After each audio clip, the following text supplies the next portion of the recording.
जय गौ माता, जय गोपाल। मैं कृषिवत्स नेचुरल ऑर्गेनिक फार्मिंग चैनल से आज मैं 117 एकड़ के कृषक वैज्ञानिक आदरणीय सुभाष शर्मा जी के यवतमाल के फार्म से आपके लिए हल्दी की जैविक खेती का ऐसा मोटिवेशनल वीडियो लेकर आया हूं जिसे देखकर आप भी कृषि को कुशल प्रबंधन, प्रोसेसिंग व मार्केटिंग से जोड़कर 4.5 लाख से 5 लाख रुपए प्रति एकड़ की कमाई कर सकते हैं। प्रथम भाग में हम सीखेंगे कि कैसे हम जल संरक्षण से अपने खेत की मिट्टी को बहने से रोक सकते हैं। दूसरे भाग में हम जानेंगे कि शर्मा जी ने मार्केटिंग को प्रोडक्शन से कैसे जोड़ा व जैविक खेती में फसलों को नाइट्रोजन, फास्फोरस व पोटास की पूर्ति कैसे होती है। अब हम सीधे शर्मा जी से ही उनकी लाखों की कमाई का फॉर्मूला जानते हैं। अभी का पहले का फोटो आप जो देख रहे हैं वो बारिश चल रही थी उस समय का है। अब ये फोटो दिख रहे हैं वही ये हल्दी है। हल्दी में ही हम लोगों ने वो लॉकिंग की थी, लॉकिंग में वो पानी रुका हुआ था। लेकिन अब ये वो कल शाम का था और आज कहीं भी आपको पानी की एक बूंद नहीं दिख रही है। इस तरह से पूरा खेत का पानी खेत में रुक गया और वहां पे अब हल्दी को जो नमी चाहिए वो नमी तैयार हो गई। अब ये आप देख रहे हो ये पहली लॉकिंग है 8 फुट पे, ये दूसरी लॉकिंग, और इन बेड़ों के ऊपर हर 6-6 इंच के ऊपर हल्दी की एक आंख लगाई है। इस तरह से ये सब पूरी हल्दी लग चुकी है। ये बेड़ से ये बेड़ की दूरी 2.25 फीट है। इस तरह से हम लोग बैलों से ही करते हैं, इसमें किसी भी प्रकार का ड्रिप का इस्तेमाल नहीं होता। हम लोग ये हल्दी की उपज बाद में मैंने आपको आगे दिखाऊंगा इसके पिक्चर समय समय पे कि ये कितनी सुंदर आती है हमारे यहाँ।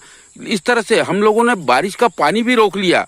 लेकिन सबसे बड़ी बात क्या थी, जब हमारी मिट्टी एकदम पोली होती है और बारिश तेज आ जाती है तो टनों मिट्टी बह जाती है प्रति एकड़। यहाँ पे मिट्टी खेत में रुक गई। अब बारिश हो गई तो मिट्टी जम गई, अब उतना बहाव नहीं होगा। तो हम लोग 15-20 दिन तक तो ये लॉकिंग को रखेंगे और उसके बाद में फिर यहाँ पे बैलों से इसकी घास निकालने का काम करेंगे। हम बैलों से उस समय में लॉकिंग निकाल देंगे। जब हल्दी बड़ी हो जाएगी तब फिर से इसको लॉकिंग करके छोड़ देंगे। तो सितंबर तक का पूरा पानी इसमें रोकने का काम करेंगे। इस तरह से पानी भी रुकेगा और नमी भी बने रहेगी, मॉइस्चर सिस्टम भी तैयार होगा और मिट्टी का भी बह जाना रुकेगा। इस तरह से हम लोग यहाँ हल्दी लगाते हैं। ये हल्दी की फसल आप देख रहे हो। हाँ, कोई भी कृषि के प्रयासों में सफलता तब मिलती है हम उसको लगाना जानते हैं तो उसको बेचना भी आना चाहिए हमको। तो हम स्वयं इसका पाउडर बना के पूरा पाउडर हम स्वयं बेचते हैं, उसके लिए विशेष प्रयास करते हैं। तो जब तक मार्केटिंग की स्किल हम प्रोडक्शन के साथ नहीं जोड़ेंगे तब तक हमें सफलता जैसी चाहिए वैसी अर्जित नहीं होगी, चाहे नेचुरल फार्मिंग हो चाहे केमिकल फार्मिंग हो। तो हम लोगों ने ये हल्दी लगाई, इसका मैं आपको अभी तक का ब्यौरा देता हूँ। आपको इसमें देखिए, मैं थोड़ा सा जूम करके दिखाता हूँ।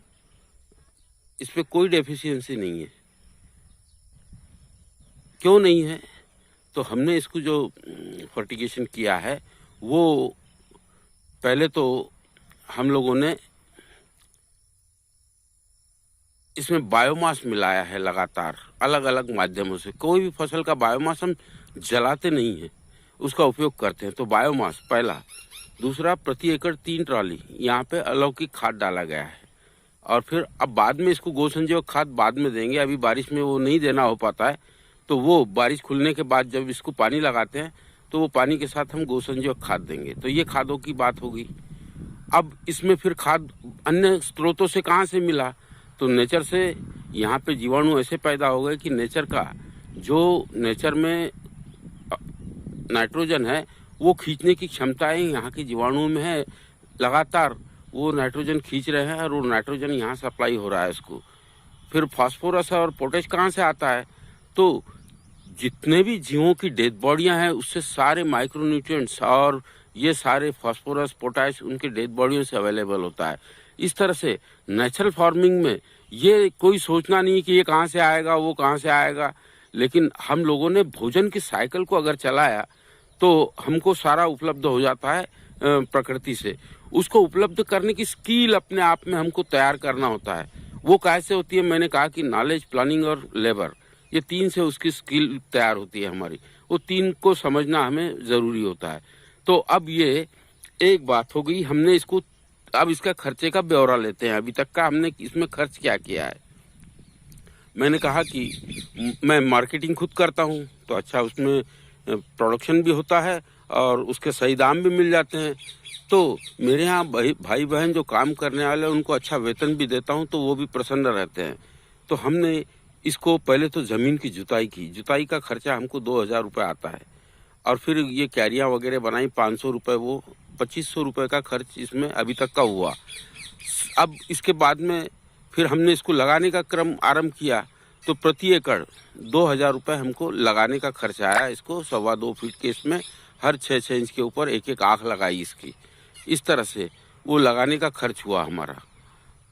अब उसमें 2000 का खर्च वो बढ़ गया, तो 2500 वो और 2000 ये, 3 ट्राली अलौकिक खत डाला तो 9000 रुपये का वो हो गया। 9 और 2 11 और 2 13, 13500 रुपये का खर्च। ये इतना प्रारंभिक खर्च प्रति एकड़ का हो चुका है।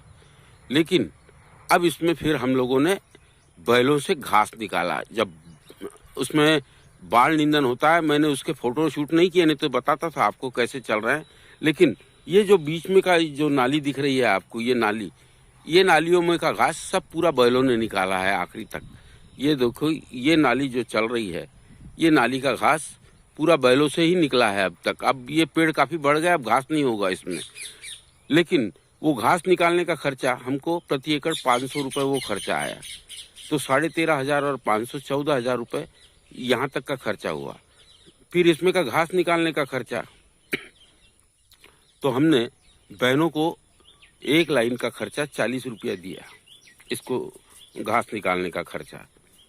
इस तरह से वो प्रति एकड़ हमको 4000 रुपये खर्च आया। दिल खोल के दिया उनको, 300-400 रुपया रोज़ यहाँ पे उनको बहनों को मिला। बहनें भी खुश थी और मैं भी खुश था, क्योंकि सही समय पे पूरा उसका जो भी क्रिया होनी चाहिए वो हो रही है। तो 2 समय निंदाई हो गई इसमें, अभी तक 2 समय बहनों के हाथ से घास निकाला है। अब 2 समय घास निकाला तो 8000 रुपये ये खर्च हो गया, 14 और 8 22,000 रुपया खर्च हो गया। अब ज़्यादा से ज़्यादा इसमें खर्च होगा सिंचाई का, क्यों, और गो संजीवक खाद देने का, वो हार्डली 2000 रुपये का खर्च होगा। 22 और 2 24,000 रुपया वो खर्च होगा। इसमें 2 बार और शायद उसका घास निकालना पड़े, लेकिन अब 3000 रुपया खर्च आएगा वो, तो 6000 रुपया अंत तक खर्चा ये होगा। 30,000 रुपये तक का इसमें खर्च हो जाएगा। अब 30,000 तो ये खर्च हुआ, फिर इसमें बाद में जो खर्च होंगे वो 30,000 के बाद के वो खर्चों का ब्यौरा मैं अलग से आपको दूंगा। क्या खर्चा आएगा इसमें, इसका हार्वेस्टिंग, इसके कन जमा करना, उसके क्लीन करना, फिर उसकी बॉइलिंग करना, फिर उसको पॉलिश करना, फिर उसके पाउडर बनाना, पैकेजिंग करना, ये खर्च उसके बाद के खर्चे हैं। तो अभी तक हम लोगों ने करीब 30,000 रुपया इसमें 1 एकड़ में खर्चा कर चुके हैं। अब इसका अपेक्षित उपज कितनी मिलती है, तो लास्ट ईयर हमको पाउडर का उपज मिला था 12 क्विंटल, यानी हमको 20 क्विंटल से घट के वो 12 क्विंटल पे आया। घट गया, ये किसका दोष था, हमारे काम का नहीं। हमने बीज लगा दिया, बारिश आई, फिर लंबा स्केल गया, पूरा स्पेल खुला गया। अब लंबा यानी 20 दिन तक बारिश नहीं हुई, तो उससे कई कण सड़ गए और हल्दी बहुत पतली रह गई। फिर बीज नहीं था, तो पतली हल्दी हो जाने की वजह से। लेकिन इस वर्ष जैसे लगाया है वैसे ही निकल आया है सब। तो इस वर्ष हमको अपेक्षित है कि हमको 20 क्विंटल से कम इसका पाउडर नहीं मिलेगा। अब 20 क्विंटल प्रति एकड़ पाउडर मिलेगा। हम 220 रुपये किलो से वो पाउडर का सेल करते हैं। अब 220 रुपये किलो से सेल किया तो 4,40,000, हमने तो 30,000 ही खर्च किया है अभी तक। लेकिन इसके बाद के जो खर्च आते हैं ना, वो भी काफ़ी आते हैं। वो खर्च कितना आता है उसका ब्यौरा मैं दूंगा। तो 30,000 और बाकी के फिर आगे के खर्च, मान लो कि वो 50,000 आगे का खर्च आएगा, 80,000 रुपये खर्च करते हैं। तो मैंने अगर इसको मार्केट में आज 50 रुपये 60 रुपये किलो की भाव चल रही है केमिकल की हल्दी के, अगर वो रेटों को अगर आप काउंट करेंगे तो अब 20 क्विंटल के कितने होंगे, 1 लाख रुपया, 80,000 का खर्च आ जाएगा इसमें आखिरी तक, तो 20,000 बचते हैं। लेकिन मैंने यही काम इसको मार्केटिंग लिंकेज से जोड़ा, इसको प्रोसेसिंग किया, इसका सब ये कार्य किया, तो मेरा ये खर्च बना उतना और प्रॉफिट हुआ उतना। तो इसलिए हमको उपज के साथ मार्केटिंग की स्किल को भी अपने आप को तैयार करना होगा। जब तैयार करेंगे तभी सही मायने में हम सफल होंगे। अभी हम लोगों ने ये करीब 1.5 एकड़ में ये हल्दी लगा रखी है। इसके पीछे भी एक प्लाट है हल्दी का, ये सेमफली का प्लाट है। इसके पीछे अरहर है, इसके पीछे अरहर का प्लाट है। इधर ये भिंडी का प्लाट है। ये पूरी कतारें आम पेड़ों की है। इधर हल्दी को लग के ही फिर पेड़ों की कतारें हैं। ये इस तरह से पेड़ों को भी हमने इंटरक्रॉप में जोड़ रखा है। लास्ट टाइम में हमने ये हल्दी की फसल का पूरा खर्चे का ब्यौरा तैयार किया था। ये हल्दी में हमने 30,000 रुपया खर्चा अभी तक का काउंट किया था और आने वाले कल में 50,000 और खर्चा हो जाएगा। इस तरह से 80,000 का खर्च हुआ था। लेकिन अमित मिश्रा जी ने, वो भाई ने मुझे सुझाया कि आपने सब खर्चे तो गिना दिए, लेकिन आपने बीज का खर्चा नहीं गिनाया। उनका सही सलाह थी, सही सुझाव था, सही सूचना थी। उसके आधार पे फिर मैंने तय किया कि नहीं, फिर से इसमें वो खर्चे को ऐड करके आपको फिर से बतला दूं। तो हम लोगों को यहाँ पे प्रति एकड़ 9 क्विंटल हल्दी लगी। अब उसका बीज घर का है, फिर भी हम 30 रुपए से काउंट करते हैं तो 27,000 रुपया हमको बीज का खर्चा भी आएगा। अब घर का बीज है, फिर भी हमने काउंट किया उसको 27,000 आएगा। तो अब ये कुल खर्चा चलेगा 1,07,000 पे। अब 1,07,000 रुपया खर्चा हुआ। मैंने कहा कि कम से कम 20 क्विंटल इसमें हमको कम से कम उपज मिलेगी। अब 20 क्विंटल उपज मिली तो सोचेंगे कि इतना मुनाफा इनके घर में कैसा रह सकता है, इतना कैसे ले सकते हैं, समाज सोचेगा। तो हमारा ये भी लॉस हुआ है कद्दू का। ये सब मिलके उसका पूरा ब्यौरा बनाया जाता है कि ओले गिर गए उसका नुकसान, बारिश नहीं आई उसका नुकसान, सबको काउंट करके फिर उसके दाम तय करते हैं। हम अपने गवर्नमेंट के भरोसे नहीं, अपने दामों को तय करके अपने दामों पे ही उसकी बिक्री करते हैं। इस तरह से हम बहुत अधिक लूटमार नहीं करते, उचित दामों में हम समाज को देते हैं। समाज का भी दायित्व ये बन जाता है कि भोजन पानी हवा हमको मिल रही है, वहाँ पे उनके दामों को हम समझ लें और उसके अनुरूप उसका मूल्यांकन करें।